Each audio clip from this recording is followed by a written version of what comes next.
Hi, everyone. Welcome back to Stories at the Edge podcast. It's good to have you with us today. We're here again with our special guest, Kit Roedemeier. We're going to have a little chat about photography today. So, Kit, thank you for joining us. Thanks for having me. I want to start out by asking, what is your role at Rep and how did you get started within that? I started working for Tom through Sportsman Supply about 11 years ago, and that role has evolved quite a bit over the last 11 years. We moved River's Edge, REP, from St. Clair up to Fenton. I took over leading the operations, the warehouse, getting everything in here, getting everything moved up, closing down where we were at in St. Clair, and that's where we're at. It's been quite a trip, for sure. I know that much. Much more than the 35 miles it does up and down 44. So Right. Yeah.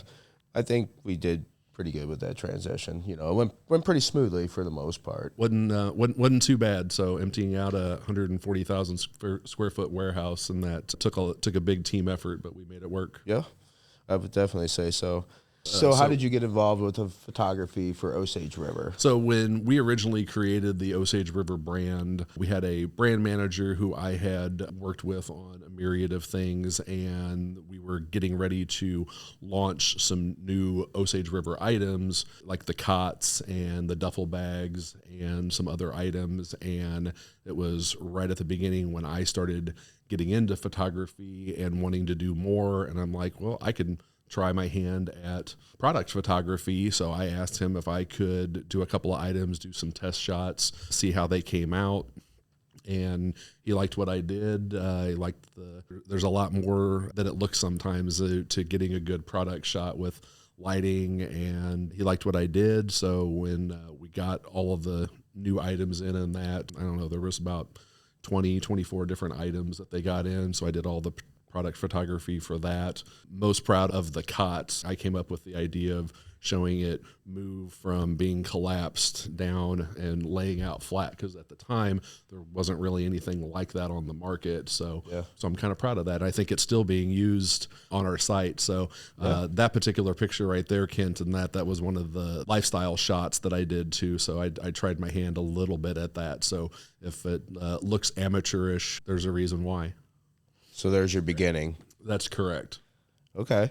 Yeah, I didn't know that was, I thought you had been into this for a really long time. I didn't know that it's only been, maybe 6-7 years? A little bit more? longer. So my wife and I, my wife got us started. My wife got me started on that. I had mentioned wanting to get into photography. So I think for my birthday or Christmas, she got me my first camera, just an entry-level little point-and-shoot Nikon. That's what started my love affair with Nikon, and that if she didn't ask my advice, she just went out and asked somebody else, and like, okay, that's a good place to start. If she would have gotten me a Canon, I'd be totally in love with Canon, but she started me with a Nikon, and that's what I continue to use today. Nikon is a tried and true brand for cameras. Absolutely. I did a little bit of photography in high school, not a whole lot, not enough to learn anything about it, really. I learned how to manually develop a roll of film, though. Yeah, see, and I never got into it at that level. And that I don't know how I would have developed and continued to like it if I had to develop film. So digital is so much easier. There is a lot involved with it, especially whenever it comes to printing your pictures from film, like going into the dark room and doing all that. And your lighting, like you said, is very important in photography. It's the same thing with developing. The more exposure you have, the darker picture you get. And if you're not careful, you end up with a black page. It's all chemicals and timing. And I've never seen it in person, but it looks interesting. But I'm not sure if I would have had the patience to continue to be in it if I had to do that, but who knows? Yeah. So what sparked your interest specifically in nature photography? And I do like the outdoors and that. I've tried it a little bit, and I've never liked what I refer to as shooting people, which is bad to say. You'll probably have to edit that out. I've never really liked shooting people and getting people, how they pose. I've done some people photography. I did a couple of my kids' senior pictures, and they turned out all right. So posing people is quite complicated sometimes. I think you have to have the knack and the eye for that. So I just like the stable with nature photography, it's all about observation. It's all about, angles. And I mean, it's not even, at least in my experience, it's not even so much with, all the, manual camera settings and that, although they obviously, adjusting your settings to get a good exposure, and that is one thing in that, but getting your angles and making sure that your light is right is so critical. I mean, light and exposure is critical in any photography in that, but the difference in lighting in that can make a picture blah, or it can make it fantastic. Mm-hmm. So finding that sweet spot. Yep.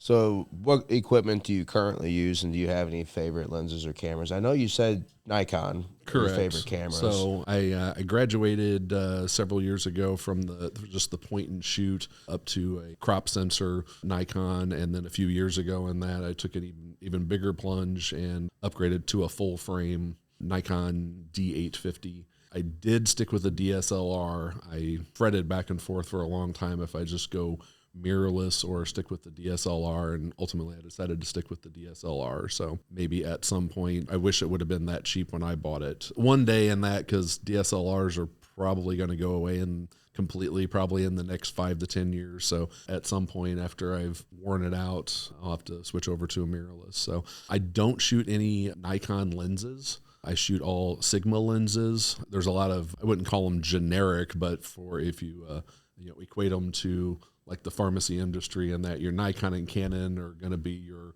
name brand, and then you have your generics that do the same thing, and that they just do it at a little less price than right. And in a lot of cases in that, especially some of the Sigma lenses, including a couple that I have, they actually review better and supposedly take even sharper pictures than their Nikon equivalent. So not knocking Nikon's lenses, but they have a lot of good reviews, and I love them. So I have 4 different ones. My bread and butter is 24 to 70 millimeter. You get wide enough in that to get a lot of things. You can it's got enough zoom in that to get into some things. So it just depends on what you're shooting and where you're at, but it's a good all around. If I was gonna grab my camera and run out to go photograph something really quick in that'd be the lens I would go to. But I've got really wide angle lens. I've got long 600 millimeter lens, and each one of them has its place depending on what specifically you're photographing, where you're photographing, right, and so forth.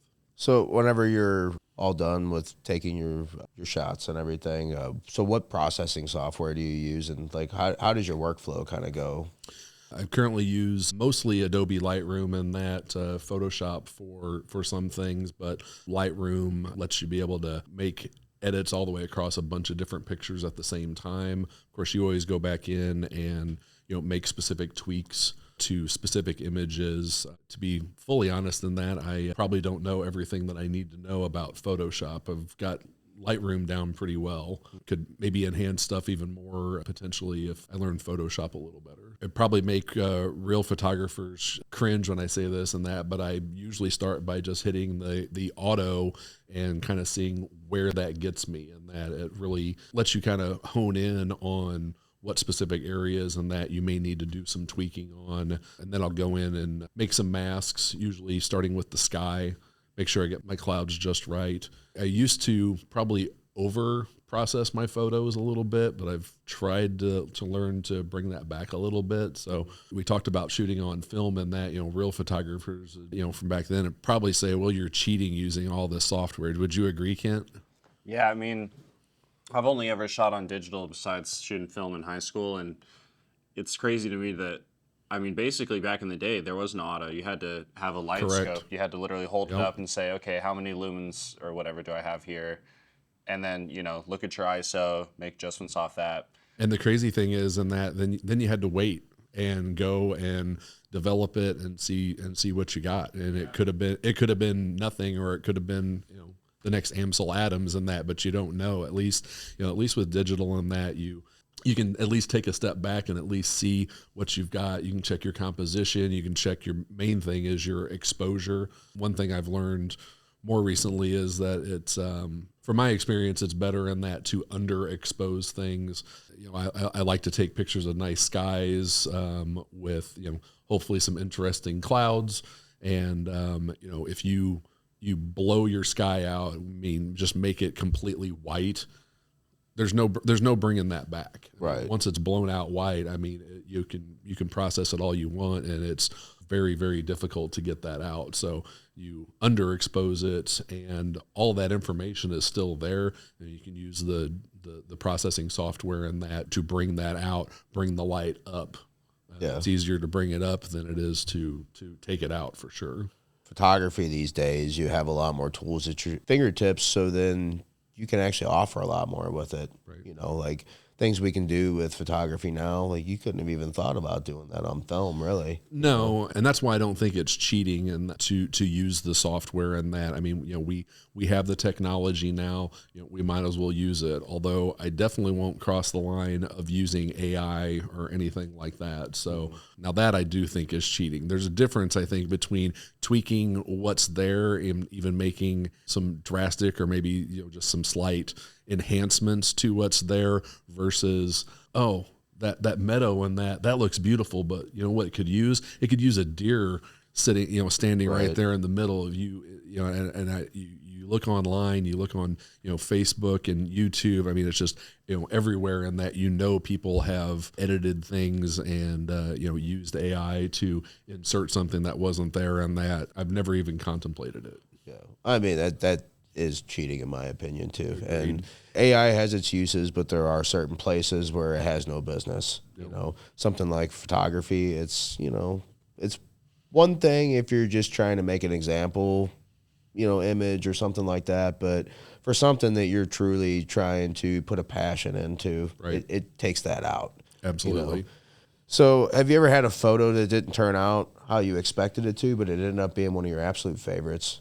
Well, one thing I've recently have done is, I was in the 10 or so years that I've been doing it, I was absolutely horrible at organizing, naming folders, and I just had different hard drives and solid state drives and on the cloud. Had everything in different places, no naming conventions for anything. So I spent several months putting all of that together, reorganizing everything into one spot. So that gave me the opportunity to start going back on some of my older stuff and re-looking at some of the stuff that I've done before. May have been when I was first learning and trying to figure out all my settings and everything. So that, doing that, it afforded me the ability to do that and look at the older stuff. So that I have gone back in and I'm gonna look at that and see, kind of see what I've got. So I mentioned that. So in about 4 years ago, we were at in Utah and at Arches National Park, and we were hiking out to Delicate Arch. If you go to Arches, you have to hike out to Delicate Arch, but you better get there early. We started out at about 4:30 in the morning to be able to get a parking spot and get out there before too many people got out there. I mean, there was already enough people. There were people that were coming back off of the it's about 900 feet, I believe, to go up to get out there, and there were already people coming back. That's crazy. 4:30 in the morning. Correct. Wow. But anyway, so we were coming around the big drop off right before you get out to where Delicate Arch is. We were just coming over that just as the sun was rising, and I, for better or worse than that, I do like to take pictures into the sun with, hopefully not without frying my camera. Right. And sunrise was coming up and that, so I took a quick snapshot. Didn't think anything of it at the time, and after I got everything organized, I went back and looked at that specifically and did a couple of tweaks, and the sun rays that were coming out of it and that were just unbelievable. And so it's a 4-year-old picture and that I've only re-looked at again about 2 months ago, and it's become one of my favorites. It's awesome to go back and find something from what you had thought might have, this might not be any good, but then you ultimately just like, yeah, no, that's Not bad, actually. Right. It's it's a little bit of a confidence boost in a sense, you know, Right. like I can't even imagine how true professional photographers that are shooting thousands of pictures a week and that I don't even see how they're able to go through them and really see what they've got, because I mean I counted, I've shot about 65,000 shots in that wow. 10 years, and it was hard enough to go through all of those. Yeah, no, that's like me going through a list of music or something. You know, it's like tens of thousands of songs, and Right. you can't even begin to start finding stuff eventually. You know, so I understand the organization and all that, and It's hard to go back and try to find a picture if you have no idea what you named the folder. oh, it is. Have you ever had a time when you were out on a shoot to where you had to be very patient about getting what you thought was your perfect shot? The most recent one that I can think of is, so we spent almost 3 weeks in Alaska about 2 years ago, and the whole time I was up there, it wasn't quite winter, so it was not quite the best time to see the Northern Lights or the Aurora Borealis. But every single night, before I went to bed, and at the time in that, dusk then was like 10:30 at night. So trying to take a quick look at the sky and that before I came out. Is it clear? Is it overcast? The time that we went, which was September, I believe, most of the time in that it was overcast every night. So I'm like, all right, nothing tonight. So there was one night that it was clear that I went out and took a couple of shots once it finally got dark at about 2 a.m, and nothing, couldn't see anything. My camera couldn't see anything. So I'm like, all right, nothing today. So fast forward about a week and a half later, we were in Seward, Alaska, right by Resurrection Bay, and kind of did that same thing. And the time was getting later and later. So now, it was finally sunset about 11 o'clock. It was dark about 2:30, and finally dark about 2:30 in the morning. I was really optimistic that was going to be able to see some that night. And I asked my wife when she went to bed, I'm like, if I see them, do you want me to wake you? And she's like, if you see them, yeah, absolutely, wake me up. So I went out. First thing I looked, and I didn't see nothing. It was a nice clear night, so I do like to do a little astrophotography and see some stars and stuff like that. So I went ahead and set everything up, and I did about a 5-6 second long exposure, and I took a look at what I got, and I'm like, there are Northern Lights. They really are there, but I could not see them to my naked eye at all. That's wild. And so I took another couple of shots and took a quick look, and I'm like, I'm right, they are there. I just can't see them. And it was just the most beautiful green, swirly patterns and that. So after I took my second one, I went back in. It's 2:30 in the morning, and I tapped my wife on the shoulder, and I'm like, hey, there are Northern Lights, but you can't see them to your naked eye. But I was able to get them in my camera. And she's like, you can't see them with your eyes? I said, no, sorry. And she's like, I'll see your pictures in the morning then.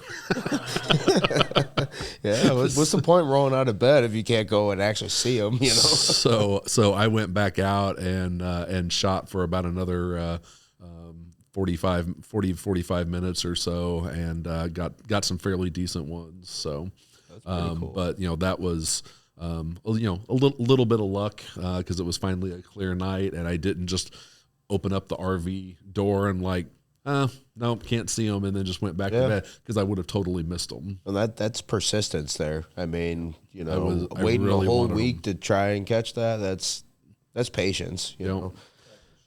Yep, that's it right there. That's one of them. Beautiful shot. So there's one that I decided I wanted to prove that I didn't just make that up. So I went out and kind of stuck my arm up, and that like the green was coming out of my hand, out of my fist, and then I was taking about a, I don't know, 10, 12-second exposure. So I'm standing there. It's 2:30 in the morning. It's not cold, but I mean, it's chilly enough. So I'm trying to stand there and not move at all so that it was as clear with me as possible. And I'm a little blurry in that, but it turned out pretty well. Yeah, no, those are some awesome pictures there.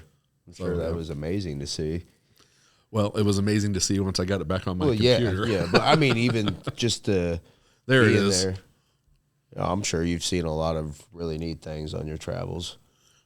Seen a handful of things. So saw some bears. Saw some bears in Alaska. The one grizzly bear that we saw in Denali National Park, we saw it from the bus, so we weren't on foot. So that would have been a different experience. So yeah.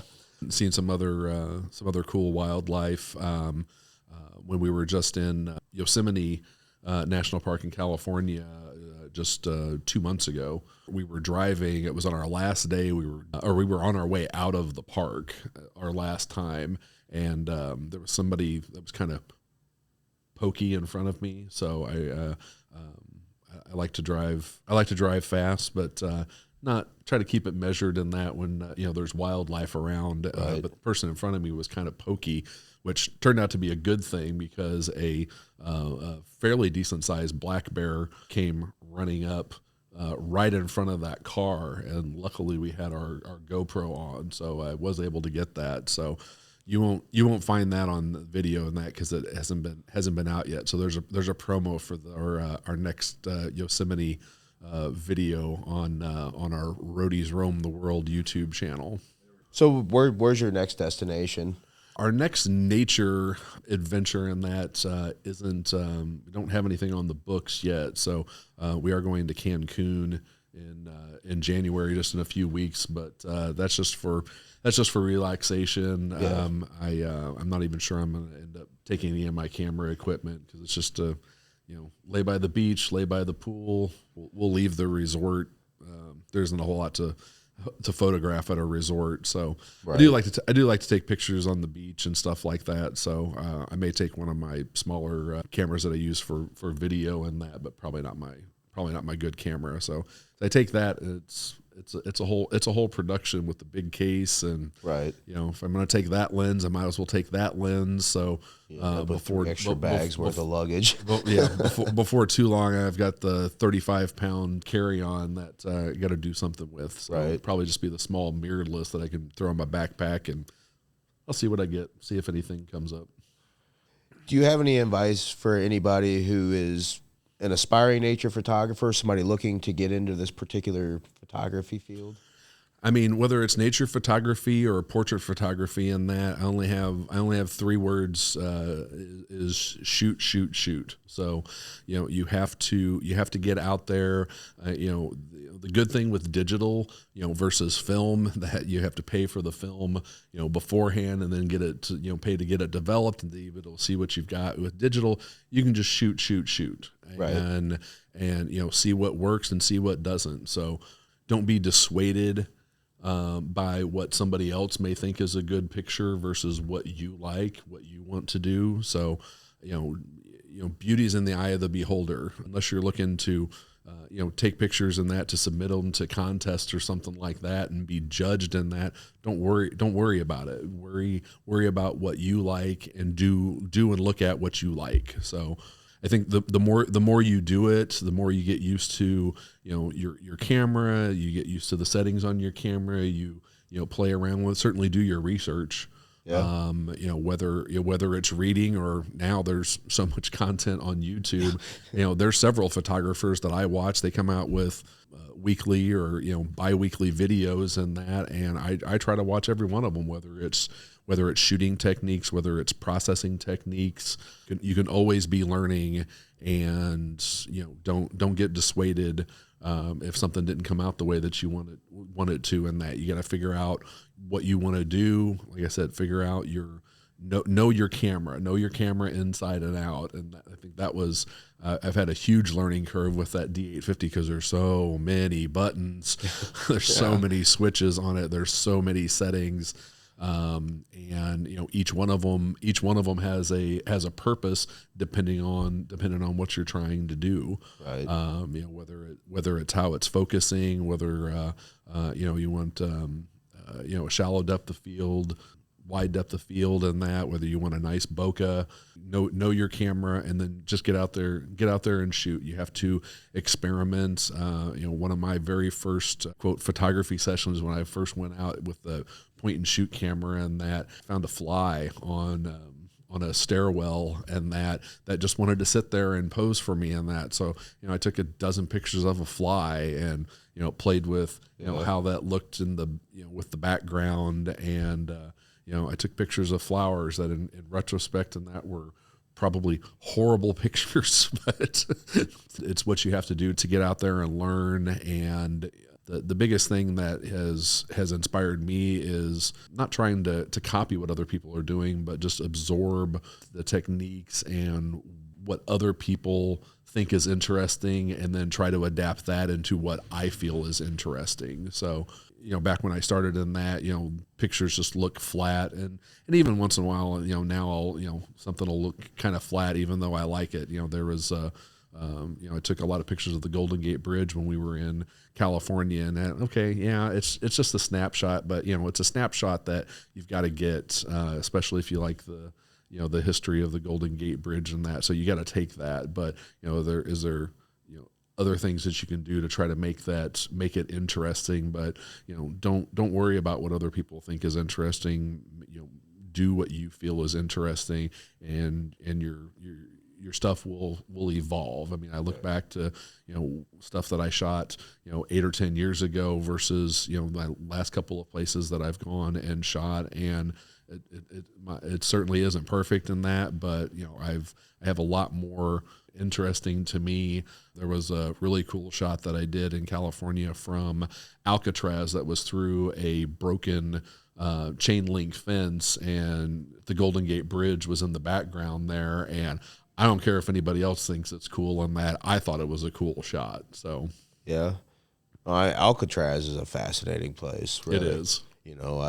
I'm really into the Prohibition era with the old gangsters and the escape from Alcatraz, all that. I mean, that was the ultimate fortress whenever it came to keeping somebody in. There were only a few that ever got out of there, and I don't think they never. Most of them got out. They never confirmed. There's 3 that got out and supposedly got in the water, but it's never been, at least to my knowledge, publicly confirmed that they ever made it to shore. So right. They may know something that they've never released, and those guys were actually out there, but who knows? So yeah, it's a place I'd like to see sometime in my life. It's definitely cool. So I mean, we were actually only in San Francisco for about a day and a half. I'm like, well, I've been wanting to see the Golden Gate Bridge in person with my own eyes since I was about 6. Yeah. So it only took me 45 years, almost 43 years to finally do it. So. And Alcatraz, there's so much to do there, and that, I mean, you could spend a month there and still not hit all of the even tourist attractions. So is there any destination that's like on top of your bucket list, like somewhere you want to go and photograph? Like, there's a bazillion places in Europe, Australia, and places that I want to go, and don't really have anything specific to shoot. But I think the number one would be on my bucket list, and that would be Iguazu Falls, which it's on the border between Brazil and Argentina, and I forget what river it is, but the land just kind of disappears and drops off several hundred feet, and there's like 200 and some odd waterfalls, just in this one place. And that would be beautiful. They have walkways out in several different parts. They've got some that come out of Argentina and then take a couple of hour trip around it to get onto the Brazil side, and I believe there's some walkways there. It just looks amazing to me, and I can see why it's on the top of your list for sure. It does look really cool. Well, I think it's not only cool in that, but I think one of the reasons it's on the top is because it's going to be one of the most elusive, because it's not going to be a cheap trip, Right. to get down there. I think it's like 3 airplane rides and then a couple of car rides, and so it's going to be a trek, but one that hopefully I'll be able to check off, hopefully in the next, I don't know, 25 years or so. So when you do go, make it worth it too, even not just from the photography standpoint, but I'm sure that there's so much around there that yeah, I mean, I'm sure there's plenty of not I don't want to demean Brazil or anything, but I've always wanted to go to Patagonia in Argentina as well, and that, so get up in the Chilean mountain, in the Andes, on the Chile Argentina border and that, and so I think it's just one of those, okay, I want to go to this place, I want to go to that place and that, and before you know it, I'm like, oh, well, we've got a month-long itinerary. Okay, where are we going to stay for a month on another continent? So a lot of things to consider. Yeah, so I mean, it'd be a good trip, and you mentioned Europe and all that. That there's so much you can see there too. Oh, yeah. Like Colosseum and all that. Yep. That would be awesome.